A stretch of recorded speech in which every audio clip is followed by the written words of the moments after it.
Hi, today we will check face unlock function on ULEFONE Armor 5S.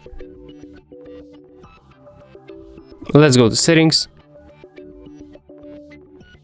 then press face unlock, register face, next, enter your password, next, yeah, and no, it doesn't see me like that.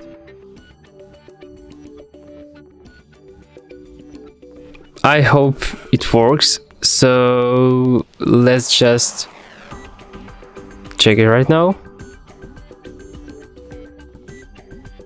Yeah, it actually works.